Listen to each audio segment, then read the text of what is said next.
জমি সংক্রান্ত বিবাদের জেরে আক্রমণ মামলা পাল্টা মামলা।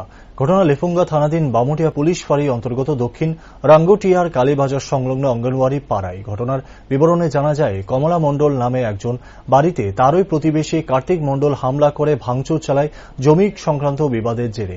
ঘরের বেড়া, শৌচালয় ভেঙে দেওয়ার অভিযোগ করেন কমলা মণ্ডল ওনার প্রতিবেশী কার্তিক মণ্ডলের বিরুদ্ধে। অন্যদিকে কার্তিক মণ্ডল পাল্টা অভিযোগ করেন কমলা মণ্ডল কার্তিক মণ্ডলের জমি বলপূর্বক দখল করে রেখেছেন। ঠিক এই বিষয় নিয়ে তিনি মামলা করেছেন এবং এই ঘটনার জেরে ওনার বিরুদ্ধে মিথ্যা মামলা করা হয় বলে জানান কার্তিক মণ্ডল। এ বিষয়ে দুই পক্ষই সংবাদ মাধ্যমের মুখোমুখি হয়ে নিজেদের অভিযোগ তোলেন। কার্তিক মণ্ডল বলেন, 2022 সাল থেকে এই জায়গা নিয়ে মামলা চলছে। তিনি আরও জানান, ডিসিএম সরজমিনে উক্ত জায়গাটি পরিদর্শন করে গিয়েছিল, পাশাপাশি জায়গার পর্চা মূলে ব্যবস্থা গ্রহণ করবে বলে জানান কার্তিক মণ্ডল। এই জায়গাটা নিয়ে আজকে 2022 থেকে কেস চলতেছে। আচ্ছা, 2022 থেকে কেস চলতেছে।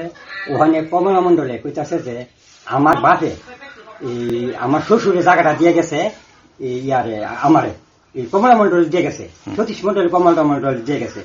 তখন আমি ডিসিএম গেলাম, পুরো গেলাম, যে কি মূলে তুমি পস্তাটা পাইছো, এই মূল ধারণা আমার দেখায়। পরে ডিসিএম গেলাম, ডিসিএম কইতাছে মূল ধারণা না তার হচ্ছে কি পর্চা অনুযায়ী আমি ডিমার্শন করি। আচ্ছা, পর্চা অনুযায়ী যদি ডিমার্শন করে তো আমি তাইলে তারিখ রয়েছে ঠিক করে নির্ভর করে, তাইলে তারিখ দিয়েছে ইডি কিছু করে আগস্ট মাসের 8 তারিখ একটা তারিখ দিচ্ছি। বুঝতেছে তুমি কমলা মণ্ডলে কি মিথ্যা প্রমাণটা বা তোমার কি ডকুমেন্ট আছে সব ডকুমেন্ট আমার লইলে আমি দেখি তুমি যে কি কারণে তুমি কমলা মণ্ডলে এটা ডিমার্শন করতে দেও না।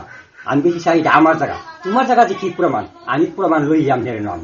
তো এই অভিযোগ আমার আপনার ইয়ার লাগিয়া কমলা মণ্ডলে আমার শত্রুতানি করিয়া আজকা ইডা কালকা ইডা পরশুদিন ইডা এইসব ঝামেলা আমার সৃষ্টি করাইতেছে।